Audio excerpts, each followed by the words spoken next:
lalu lintas yang dilakukan oleh anak. Ini bisa dimediasikan melalui peraturan Kapolri yang telah mendapatkan pengesahan dan regulasi hukum yang lain.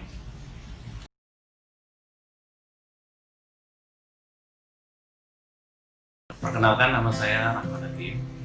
Kebetulan saat ini saya mengemban amanah sebagai Ketua Umum Lembaga Mediasi Konflik Indonesia yang konsisten membantu masyarakat miskin mencari keadilan.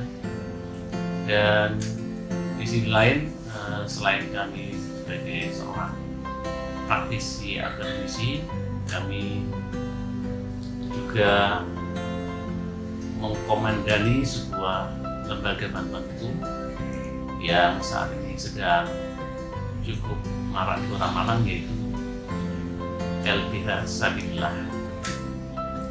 Berangkat dari pemikiran penerapan hukum pidana yang saat ini sudah tidak relevan, karena hukum pidana saat ini sudah out of update, artinya peninggalan Belanda yang sekian tahun ini sudah tidak relevan penerapannya, sangat tidak memungkinkan penerapannya dilakukan di masa yang akan datang.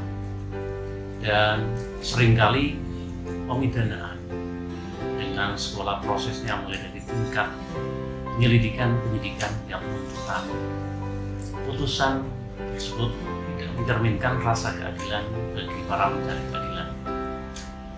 Sementara kita lihat bahwa proses hukum tidak harus berlanjut pada proses pemidanaan. Jika proses-proses yang lain melalui kearifan lokal yang kita kenal di zaman nenek moyang kita dengan namanya mediasi adat, penyelesaian musyawarah secara mufakat, banyak ditempuh dan ternyata mampu memberikan rasa keadilan yang sesungguhnya. Nah, ke depan seharusnya pemerintah proaktif dan tanggap terhadap proses-proses solusi pemidanaan, karena pemidanaan bukan pembalasan. Jangan hanya pemenjaraan itu yang akan menjadi tujuan utama, tapi fakta di lapangan sering kita menjumpai bahwa perselesaian yang sudah diselesaikan para pihak ternyata proses hukum masih berjalan. Ini sesuatu yang ironi dan menyedihkan, sehingga restoratif justice ke depan harus segera ditegakkan. Banyak contoh kasus yang kita lihat di masyarakat terkait perkara-perkara pidana yang bisa dimediasikan. Di antaranya perkara-perkara yang sifatnya ringan, sifatnya masih di bawah anak, dan perkara-perkara yang ancamannya di bawah 5 tahun. Itu semua bisa dilakukan mediasi. Tetapi faktanya ketika mediasi berjalan, misalnya perkara pelanggaran lalu lintas yang dilakukan oleh anak, ini bisa dimediasikan melalui peraturan Kapolri yang telah mendapatkan pengesahan dan regulasi hukum yang lain. Tetapi fakta di lapangan bahwa mediasi penal ini belum optimal dilaksanakan. Contoh kasus yaitu perkara kecelakaan lalu lintas yang menimpa putra musisi Ahmad Dhani dan Maya Estianty. Kecelakaan yang menyebabkan kurang lebih 7-9 orang meninggal dunia. Putusan hakim sangat menyakiti dan merugikan rakyat. Anak dikembalikan ke orang tua. Sementara si miskin melalui kajian putusan perkara kita melihat karena tidak punya akses keadilan dan tidak punya akses untuk dalam tanda kutip memutus perkara, maka si miskin pun harus dikam di penjara. Nah, berdasarkan fakta-fakta tersebut, kami ingin coba mengupas secara mendalam dan melakukan analisis beberapa pemikiran yang antara lain melihat latar belakang tersebut, kami melihat data yang bisa kami dapatkan berdasarkan data Korps Lalu Lintas bulan Maret tahun 2019.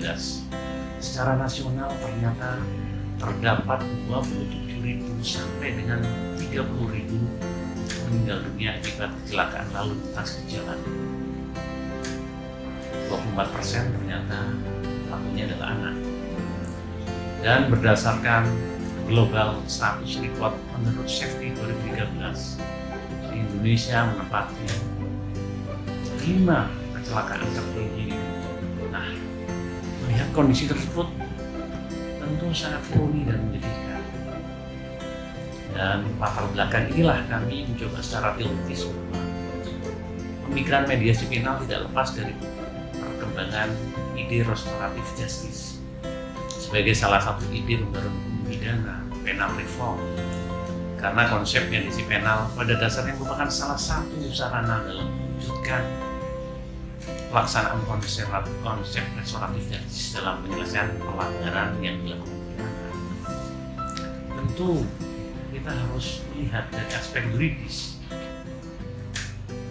terkait pelaksanaan sanksi anak yang berhadapan dengan hukum dengan pola diversi masih umum mengaturannya, belum diatur secara khusus. Dan kita ketahui bahwa implementasinya di lapangan terjadi pencabulan norma. Di dalam surat Kapolri nomor 7 tahun 2008 tentang kewenangan kepolisian melalui surat Kapolri nomor 3022 2009, perkara itu bisa diselesaikan melalui IDR, Alternative Dispute Resolution, atau IDR, alternatif penyelesaian sengketa. Jadi hukum ini harus ditegakkan secara benar dan jangan sampai hanya tajam ke bawah, tumpul ke atas. Tentu fenomena ini harus kita lihat sebagai sesuatu parameter tentang lemahnya penerapan hukum pidana yang kita kenal saat ini. Dan apa yang harus dilaksanakan ke depan? Permasalahan personal terjadi adalah bagaimana mediasi penal dalam tindak pidana ini bisa dilaksanakan secara beberapa hal yang perlu kita sikapi dan kita cermati secara jernih, yaitu tentang mediasi penal sebagai penyelesaian alternatif pelanggaran lalu lintas yang dilakukan oleh anak. Ada beberapa masalah, yaitu adalah urgensi mediasi penal sebagai alternatif penyelesaian pelanggaran lalu lintas yang dilakukan oleh anak. Kemudian yang kedua adalah konsep mediasi penal sebagai alternatif penyelesaian pelanggaran lalu lintas yang sudah dilakukan oleh anak di masa yang akan datang.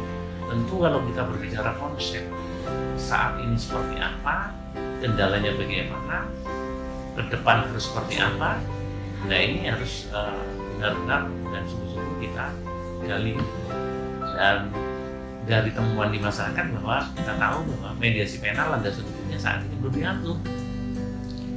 Di sisi lain, institusi kepolisian kami salut telah melakukan terobosan dengan melakukan struktur perkara bisa dilakukan mediasi penal dengan ancaman 5 tahun ke bawah, dan adanya peraturan Kapolri tentu ini adalah sebuah pintu masuk bahwa perkara mediasi ternyata bisa dilakukan mediasi penal, artinya penyelesaian perkara di luar jalur pidana, dan itu merupakan karakteristik kearifan lokal. Jadi masyarakat kita, nenek moyang kita ternyata itu yang ditempuh, karena hukum adat yang dulu yang tumbuh subur di masyarakat itulah hukum yang asli, yang original, yang memberikan rasa keadilan, kepastian hukum yang pasti dan mampu memberikan rasa keadilan bagi para pelaku, para korban, dan masyarakat. Tentu negara akan melihat itu sebagai suatu perkembangan yang informasi masalah-masalah yang tadi kami sampaikan. Kami melakukan telah beberapa putusan perkara dengan memakai pendekatan perbandingan, pendekatan kasus-kasus yang telah memperoleh putusan pengadilan berkekuatan hukum tetap.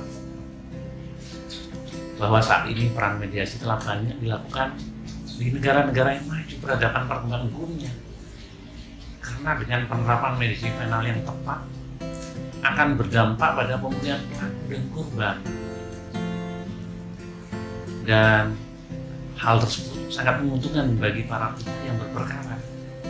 Tentu efek dominnya kestabilan suatu bangsa dan negara akan dijaga dengan baik dan normalisasi ritme kehidupan sosial berbangsa dan bernegara akan lebih tercapai. Demikian sekilas tentang pemikiran konsep tentang mediasi penal, tentang pelanggaran lalu lintas yang dilakukan oleh anak. Sementara dari sisi lain, kami mencermati sudah saatnya dan sangat tepat kehadiran dan goodwill dari pemerintah untuk menerapkan dan mengusulkan melalui sistem peradilan pidana anak, yaitu memasukkan tentang proses penyelesaian mediasi penal. Baik, tadi uraian singkat yang saya sampaikan bahwa konsep mediasi penal adalah sesuatu yang penting dan besar untuk segera dilaksanakan, dan kami berharap ada goodwill dari pemerintah untuk segera mewujudkan sistem peradilan anak dan memasukkan poin-poin tentang mediasi penal sehingga masyarakat mencari keadilan bisa mendapatkan kepastian yang pasti tentang hukum yang sebenarnya. Demikian yang bisa kami sampaikan. Sekian, terima kasih dan salam keadilan.